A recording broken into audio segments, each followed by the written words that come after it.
Hello, Avamada readers. My name is Ratnaguna, and I have the great pleasure of having Advayacitta with me today. Hello, Advayacitta. How are you? Hello, Ratnaguna. I'm very well, thank you. Good. This is our third interview, in fact. We're doing a series of interviews on various topics. The first topic we did, as far as I remember, was consciousness and rebirth, which is a fascinating interview. And the second was also fascinating on music. Music, meaning, and mantra.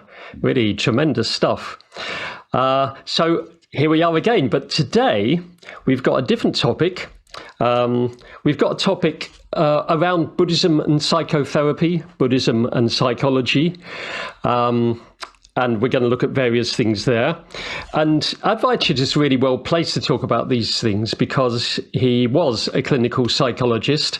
He's retired now, and he's been a practicing Buddhist for many, many years. So it'd be very interesting to hear what he's got to say. So let's start off with Buddhism and psychology, or Buddhism and psychotherapy. I don't know which one you want to begin with, but obviously Buddhism is concerned with the mind.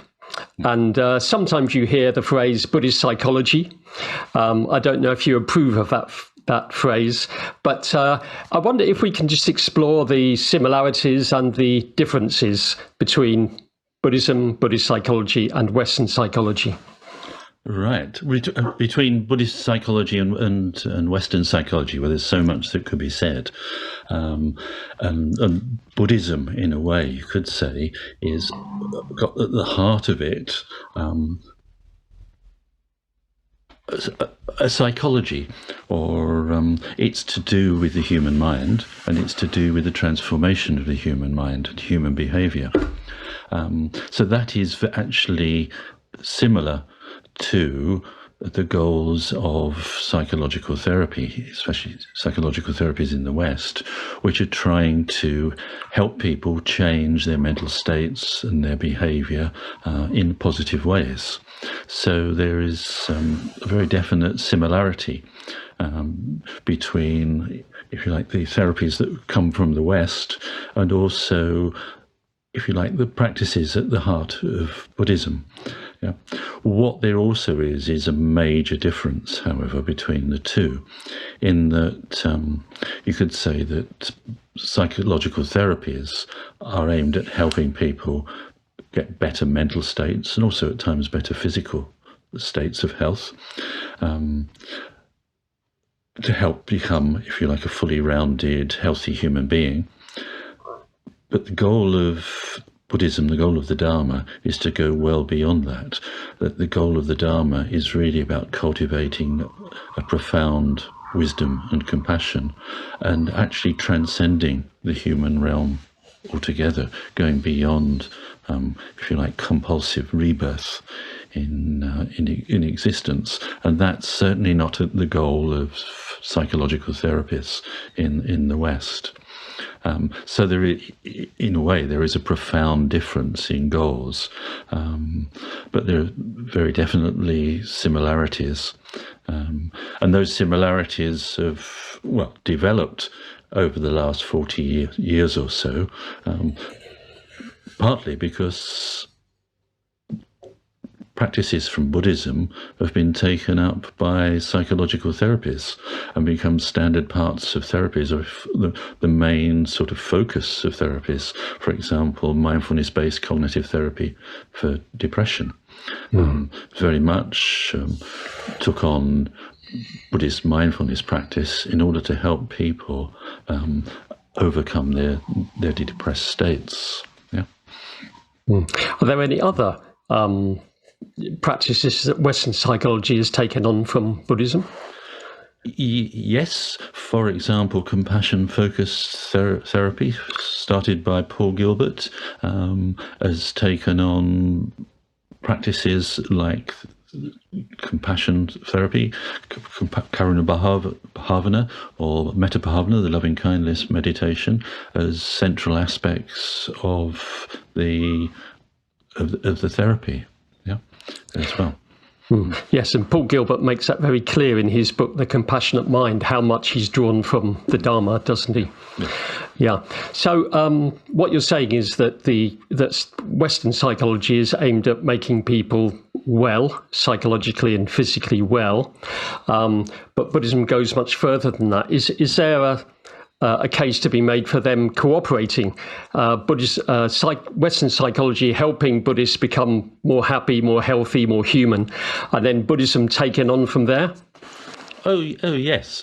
I think I wrote about this sort of 30 odd years ago, that anything that helps a Buddhist practitioner become psychologically healthier, as if practices and therapies coming from the West, is very welcome to help Buddhists practice and become emotionally stronger and emotionally more healthy. It doesn't have to be just Buddhist practice. We can take whatever works, I think, and that's very important. And do you think that there are some Buddhists who need psychotherapy in order to practice the Dharma more effectively? So I think certainly in my experience, there have been Buddhists who definitely need some form of psychological therapy. Yes, some for fairly specific work to deal with very specific issues that perhaps Buddhism has not in the past focused upon, in order to resolve the issues from those underlying those conditions, underlying those problems. So at times, I think Buddhist practitioners do need specific psychotherapeutic help, shall we say. I think there are vast numbers of different forms of psychotherapy, and what ones work and what ones don't. That's a huge topic in itself. But certainly I think it can be very helpful for some practitioners at certain points in time. Yeah, the specific understanding and specific practices from a form of therapy that can help them overcome and manage particular problems. Yeah. That implies that Buddhism assumes, or the Buddha assumed, that people were already happy, healthy, human, fairly integrated and so on before they took up the spiritual life, no? Well, very interesting question. I don't know the answer to that one. I wonder actually whether back in 2,500 years ago, maybe in the conditions there were, people were perhaps more psychologically healthy. Maybe I'm just speculating here, sort of growing up in a particular agricultural come tribal culture of the time may have been, psychologically speaking, more beneficial. I think it's a very interesting issue.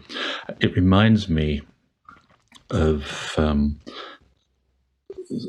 little workshop I did about 20 years ago with the public preceptors of our order. I did a workshop about attachment theory. Attachment theory comes from the work of John Bowlby. It's about how it's very important for a positive, secure attachment to develop between mother and child.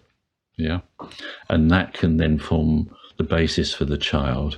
It gives it the ability to cultivate or be in secure attachments with other people later in its life. Yeah.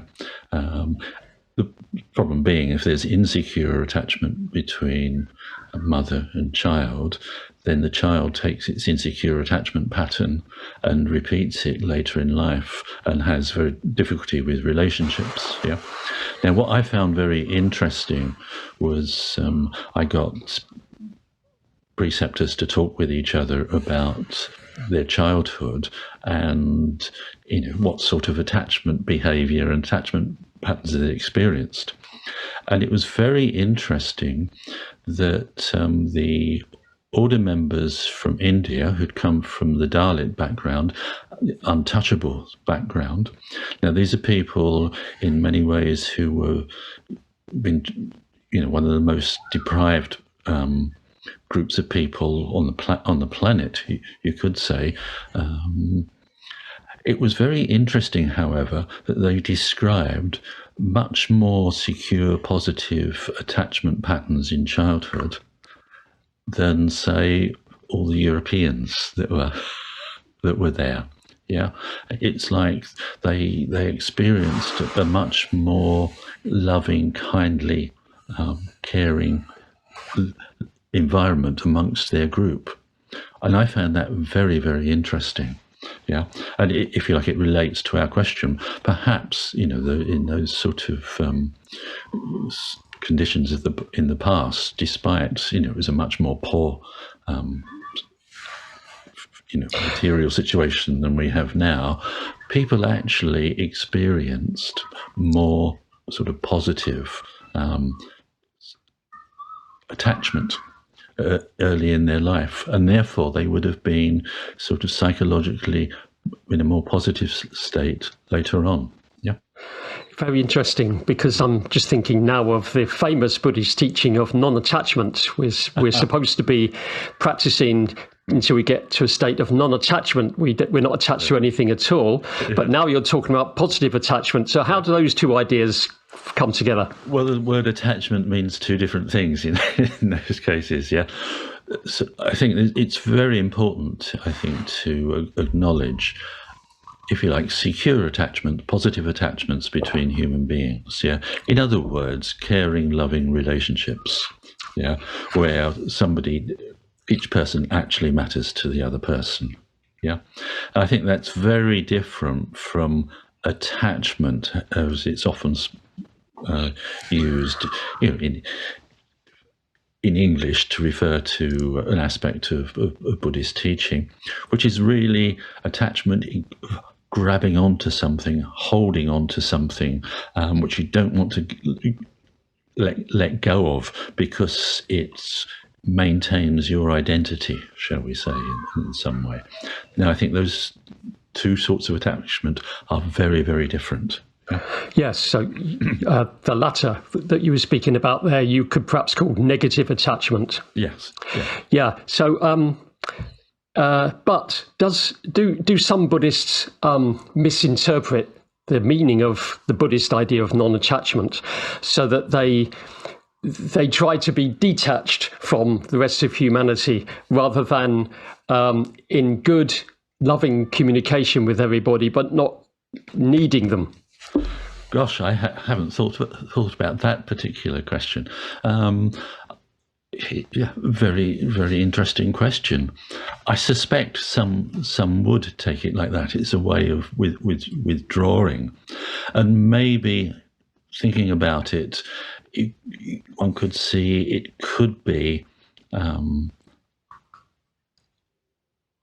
sort of false idea that people could get, is that you withdraw from people, you withdraw from relationships, and go your own way.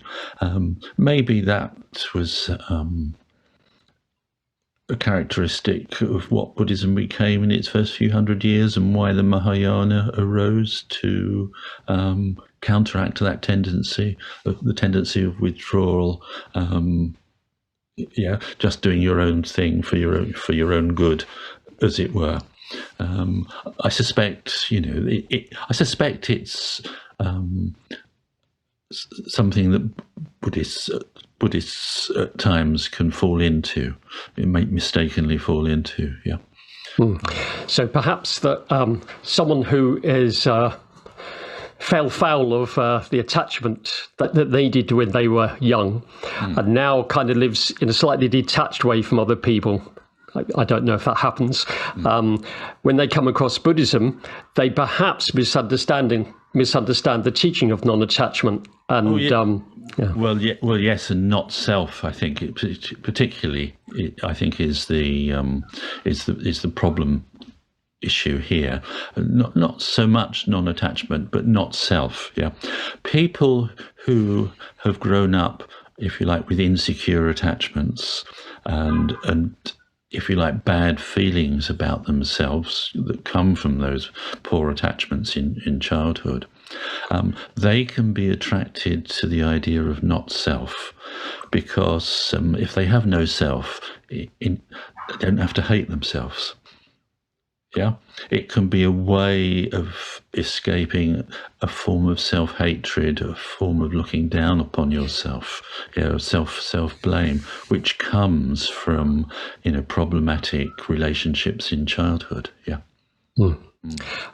Just in case there are any people watching this who aren't Buddhist and don't really know what you're talking about with not self, can you just say a little bit about the no self doctrine for us? Yeah, the no self doctrine, the doctrine of anatta, is that each of us does not have a separate, unchanging self.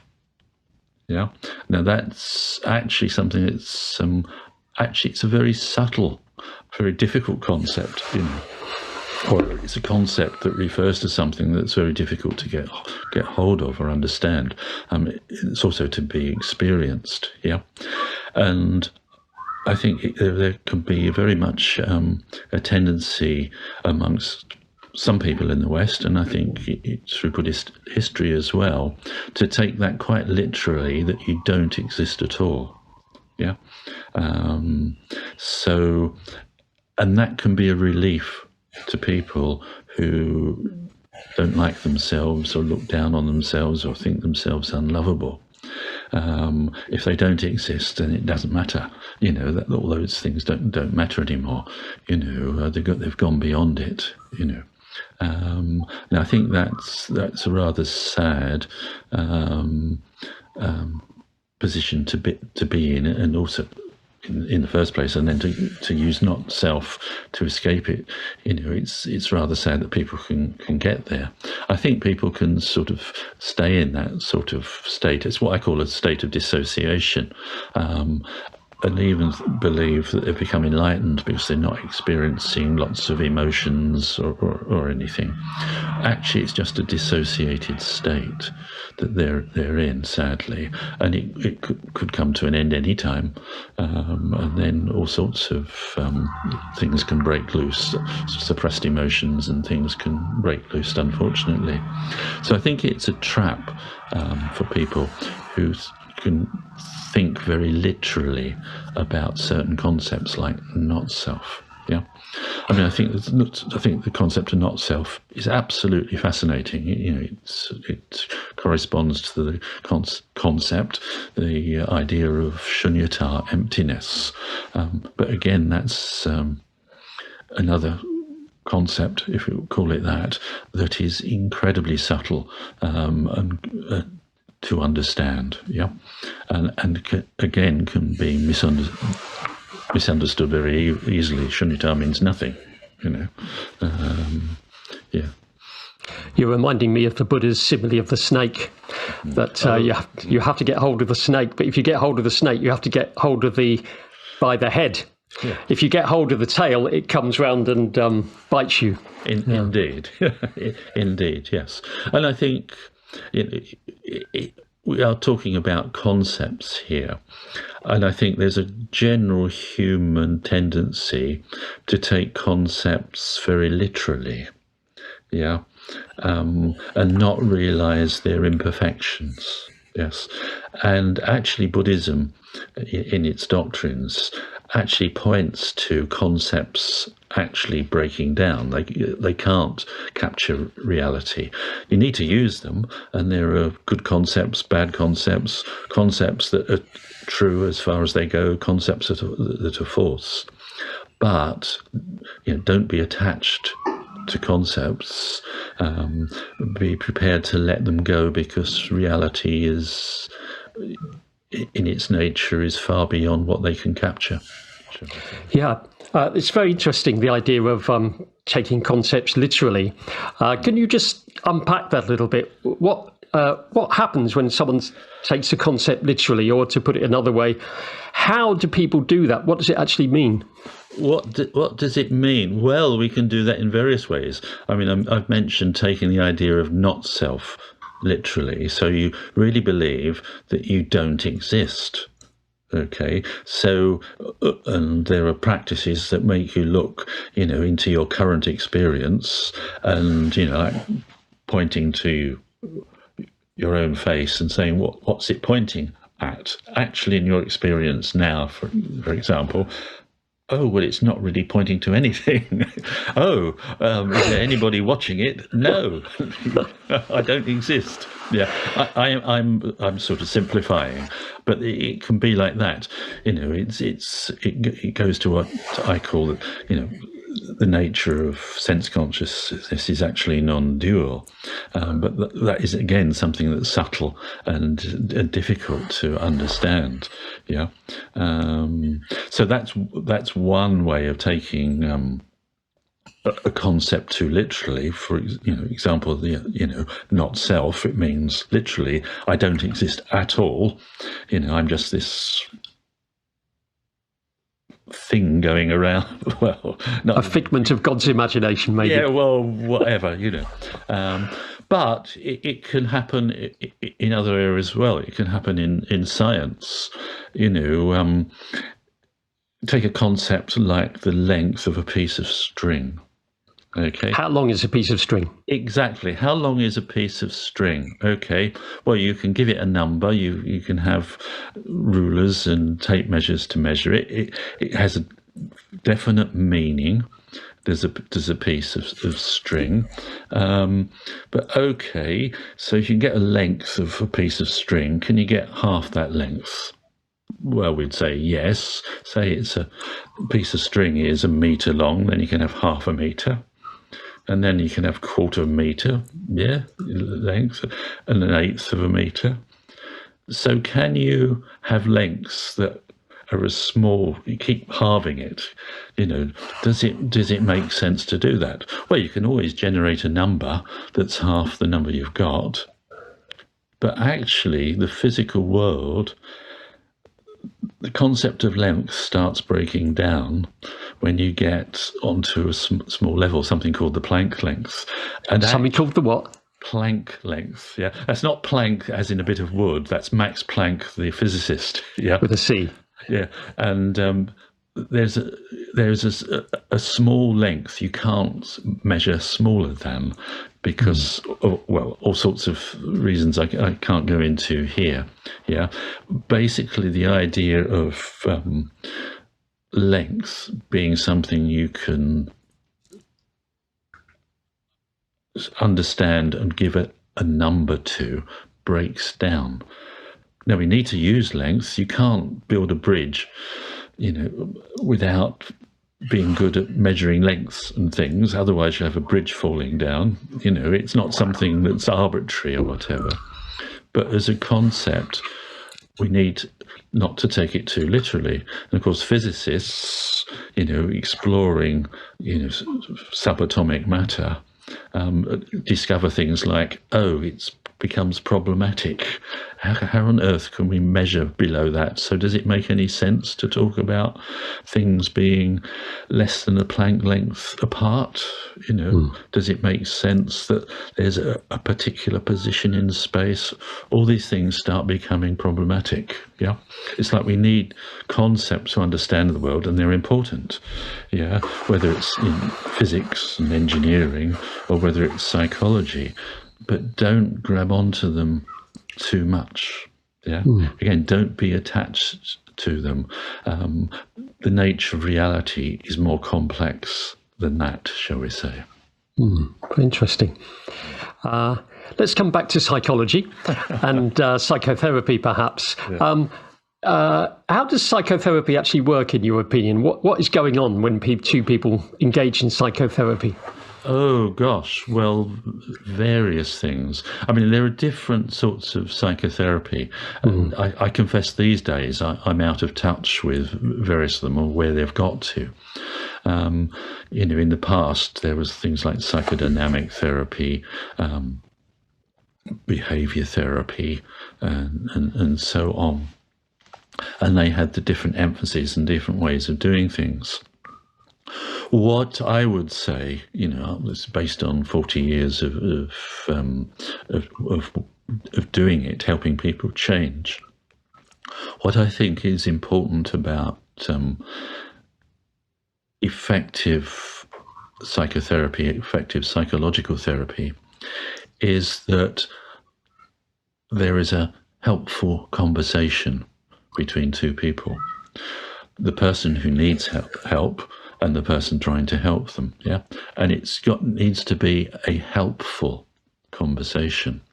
And that, needs to be helpful conversations arise in situations where the person helping actually does care what happens to the person they're helping, yeah? It's not just any old thing they're doing. It matters, and actually that person on some level deep down matters to them, yeah? So I think there needs to be a sort of quality of the relationship, yeah? But I think also there needs to be at times, it's like there's an educative part of psychological therapy. People need to learn to understand their own mental state, say, their own mental health and their own physical health, and also need to understand, what they are and what affects them, yeah. And they need to understand that there are ways and things that they can do that can help them improve their mental state and or their physical state, yeah. So, if you like, the therapist at times is an educator needing to teach people about these things if they don't know about it, teaching them how to relax or to do mindfulness practice for example, or to challenge, if you like, catastrophic thinking that they're having when they're anxious.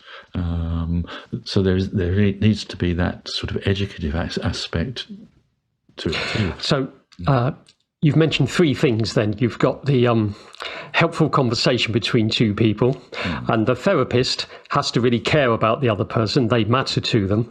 And thirdly, the therapist has got information. They can educate them in certain ways. Yes. So I was going to, before you mentioned that third one, I was going to say, well, why do we need therapists if we can have helpful conversations with people that are helpful to us? But I suppose the added dimension is the therapist has been trained and they can educate people in what to do. Yes, well, that they have learned and do have a real practical knowledge of what affects people's mental states and physical states, and on what can be done to improve them. They actually do know how anxiety states can arise and be kept going, and also how they can be counteracted effectively, yeah. So they do have that specific knowledge, and that knowledge can come from a variety of places. The work of other psychologists and therapists. It can come from their patients, their clients who they've had previously, who they've learnt from. What the client has done that's worked for them. Well, that's good knowledge for a therapist to take on board. Learn from your clients, so you can help other clients with what your previous clients have been able to do as well, yeah. And also for their own practice as well, working on their own mental states and having some understanding of that. Yes, I want to go back to the idea of helpful conversation. What is a helpful conversation? Presumably you don't mean that it's when the therapist keeps telling them things. That's not really a conversation. So what are the factors of a helpful conversation? Oh, gosh, interesting question. Yes, I think talking appropriately, talking about the appropriate things at the appropriate time. Yeah, I think timing is very important. And as I say, the level, what precisely you talk about when matters very much too. Yeah. So if you say too much, it can go over people's heads. If it's at the wrong time, it doesn't work. When at another time, it can be much more helpful. I think knowing when to say what, I think is important. You're reminding me of one of the Buddha's teachings about how to admonish a bhikkhu, a monk, when they're doing something that they shouldn't be doing. You have to ask yourself certain questions before you approach them. One of the questions is, will it be troublesome to me? Yes. Will they like it? No. Might they get angry? Yes. Will it be helpful to them? Yes. Okay, so do it. Yeah. But also, only do it at the right time. Yes. Yeah, I think that's very important. I mean, and you mentioned the Buddha. One of the impressions I got of the Buddha's own behavior, this was many years ago when I was studying the middle-length sayings, sort of reading through them. One of the impressions I got was that he was a man who could have very helpful conversations with people. Yeah. I sort of put the two together more recently, the importance of, in psychological therapy and what the Buddha was doing. But that's what struck me. He could be with people and talk with them at their level in ways that were very helpful to them. Yeah, that's what came across to me in sort of reading the old texts. Yes, I've read that book too and studied some of those suttas, and that is definitely the impression I get. In fact, my main connection with the Buddha is reading those ancient texts. And although the main image we have of the Buddha is sitting in meditation on his own with his eyes closed, for me, the main image of the Buddha is a conversational Buddha. He's conversing, the conversing Buddha in a way. He's so interested in other people and really wants to communicate to them and be communicated to. Oh, indeed, yes. And, he spent 40 years or more, what was it, of his life after his enlightenment, walking the roads of India in order to have conversations with people. Yes. Yeah. So that he could help them, yes, and transcend their predicament. Yeah, that's what he did. Yes. I wonder whether we shouldn't commission some of our artists within Sri Ratna to paint pictures and make rupas, not of the Buddha sitting still with his eyes closed, but in conversation with another person. Oh, wow, I think that'd be very good. Let's It'd be great, wouldn't it? Let's do it as soon as possible. Yeah, yes, yeah. Yeah. So there's another topic I'd like to go into with you, Advayacitta, was the topic of ethics, because in Buddhist psychology, as I understand it, ethics plays a really great part. It's a really great part of being human, to be healthy, and in your relationship with other people and so on. I'm not sure that psychological therapy does that so much. I could be wrong. Oh, I think you're on the ball there. I think there's a very definite difference between Buddhist psychology and its emphasis on ethics and Western psychology and Western therapies, which tend to leave that out, shall we say. It's not explicitly there, yeah, and don't really recognize, how can I put it, the important connection between ethical integrity and psychological and emotional integration. Yeah, I would put it that those two things go together. They support each other. To develop one, you need to develop the other, and the development of each helps the other. And also, of course, that each of those helps the development of wisdom as well. So the threefold path of ethics, integration, and wisdom, for example, is one way of looking at the Buddhist path. I think very much the sort of Western psychology and Western therapies don't have that recognition within them. Yeah, you're reminding me of the American TV series The Sopranos. I don't know if you know about that. I've heard of it, but I've never seen it. It's a very interesting idea, really, which is Tony Soprano, who's the head of a really unpleasant, violent gang, goes to therapy.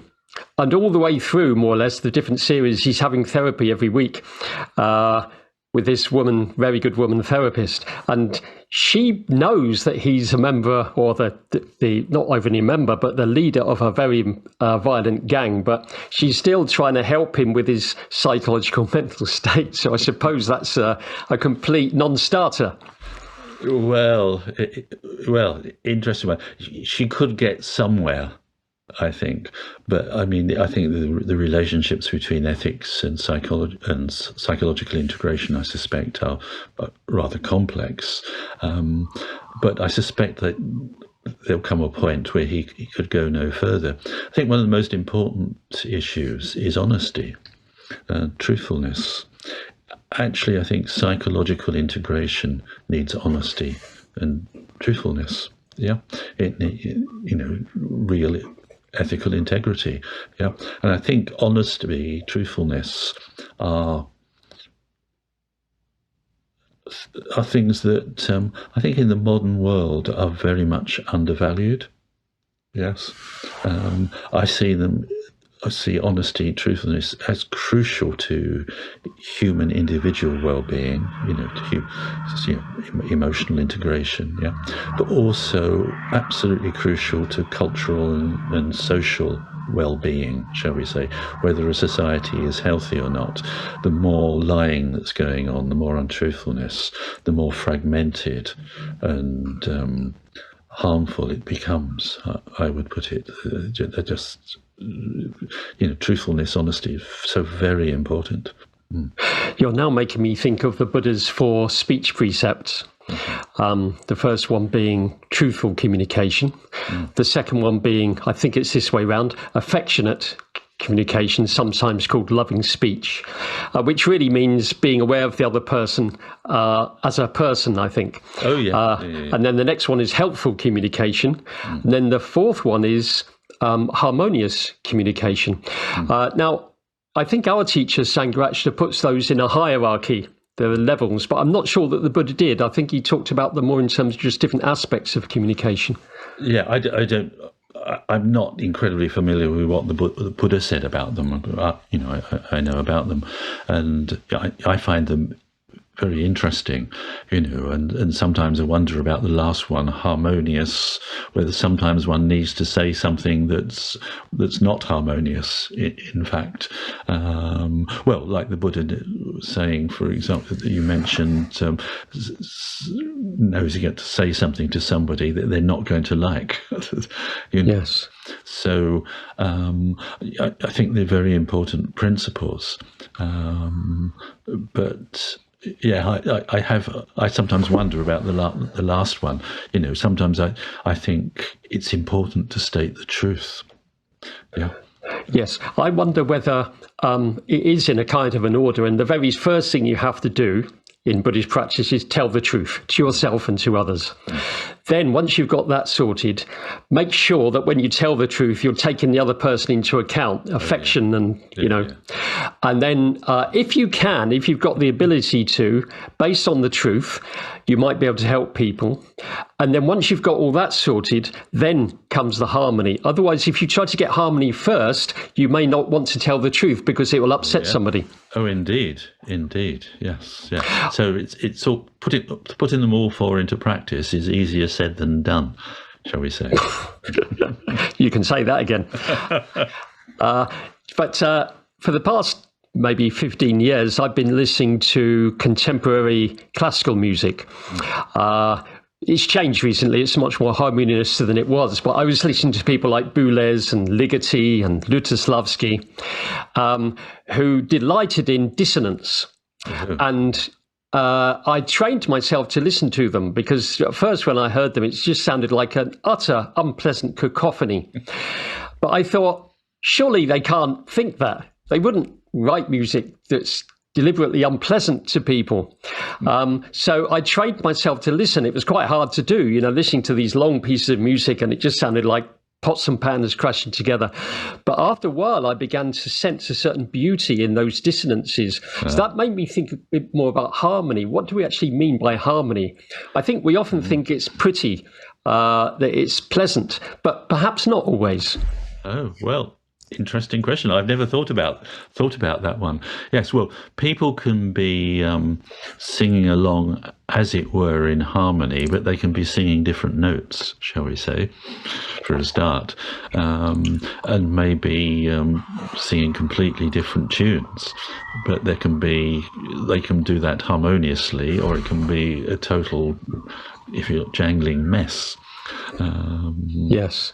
And sometimes to get to harmony between two people, they need to tell the truth first, listen to each other's truth, talk that over, and then there may be possibility of harmony afterwards. But you don't get real harmony by holding back what you really think. No, I don't think so. Although sometimes you've got to. I think it's a very difficult question because we live in a world where at times the truth needs to be said. I think it's very important to say it, but the truth doesn't necessarily get well received. Shall we say that? And sadly, we're in a world where if people say something that's not the orthodoxy, they get cancelled these days. So I think. Yeah. Well, more than that, they get vilified. Yeah. Yes. So, that's a sort of culture which actually undermines truthfulness and honesty. People have to sit quiet if they disagree because they're frightened of the consequences if they don't. Yes, I've been reading a very interesting book by Cass Sunstein called Conformity, where he talks about this whole dynamic. People really want to belong to the group. They want to be approved of by the group to which they belong.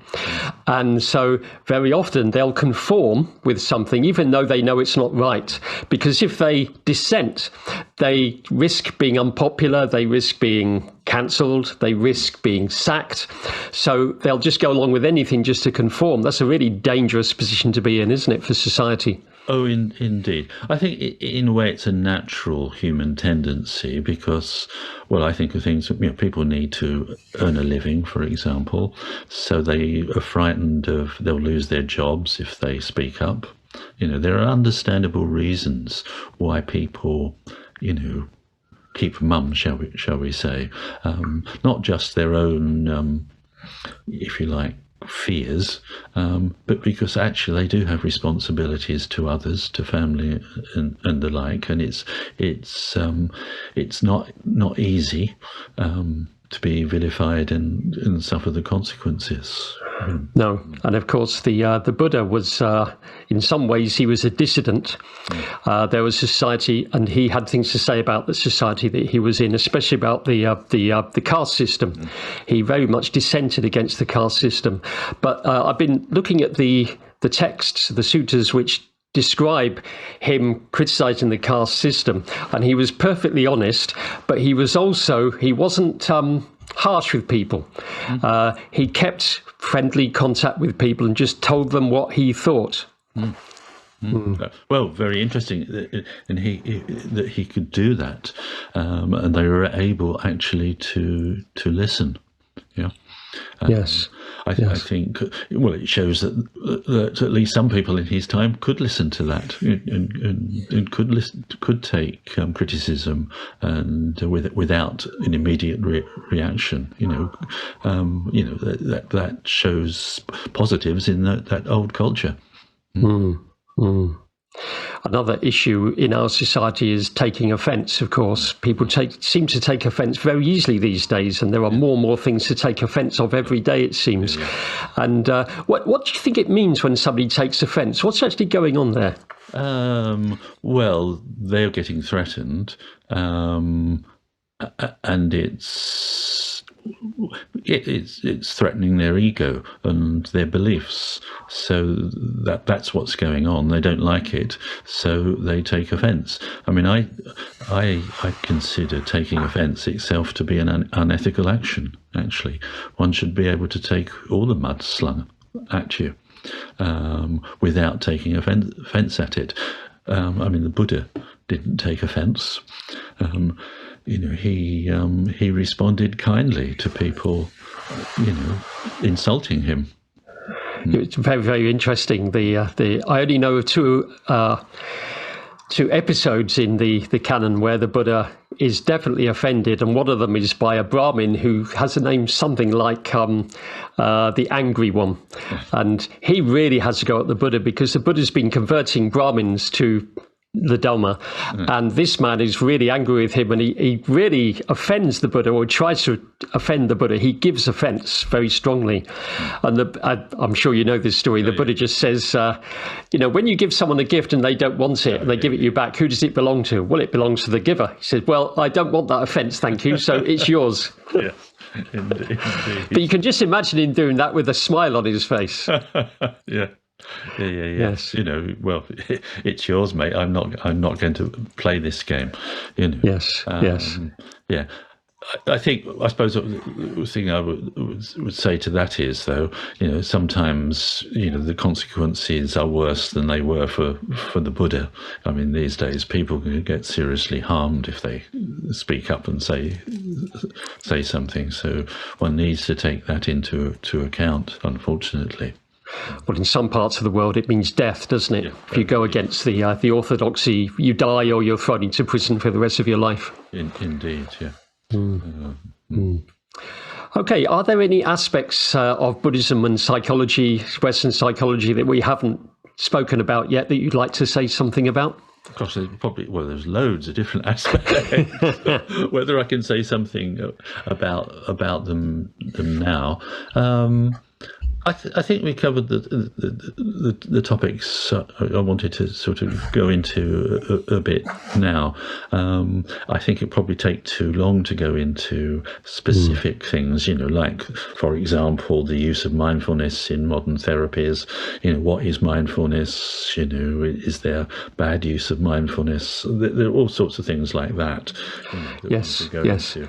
You're reminding me now of something that I discovered some time ago, which was mindfulness is an English translation of the Pali word sati, S-T-A-I. And I've got the Pali English dictionary here with me, and I looked it up some time ago, and to my absolute surprise, sati, it doesn't say mindfulness in the dictionary. It says three things. It says conscience, recollection, remembrance. That's very, very interesting, that conscience, or a sense of ethics. Oh, yes. Well, mindfulness practice in the Buddhist tradition very much is based upon ethics, and there's an ethical dimension to it. When it's translated into the Western psychology, that can get forgotten about. I think I even came across once a study that was people trying to say that psychopaths were more mindful because they were more concentrated on the present and not on the consequences of their actions. Gosh. And I think you've really got the idea of mindfulness completely wrong if you think that. I think it applies to psychopaths. Yeah. So, but having said that, I would just like to say that I spent a lot of time training and being on conferences with mindfulness teachers, secular mindfulness, and they did seem to me to be very ethical people. Yeah. Good. Yeah, I'm glad to say. It's interesting. I wonder what explicitly their ethics was based upon, or whether it was, they were actually decent people who were naturally quite ethical, or whether there was some explicit basis for it. I don't know the answer to that. But I suspect, people who go into therapy actually do genuinely want to help other people. So there's certainly an ethical dimension to it. Yes, that was when I was training people to be mindfulness teachers. Nearly everybody, they did it because they wanted to help other people. Yeah. And there's not a lot of money in mindfulness, secular mindfulness. You get this idea that they're making loads of money. I think some of the top ones are, but most mindfulness teachers are like yoga teachers. They don't get much out of it in terms of finance. Yeah. Anyway, that's another topic. We've moved on a bit from there. So I think we can finish there, Advayacitta. Are you happy to finish there? I'm happy to finish there today. We can always come back to lots of topics about psychology. Yeah, well, you said there's a lot more to say, so perhaps we will. So thank you very much. Okay, and I'll see you again sometime.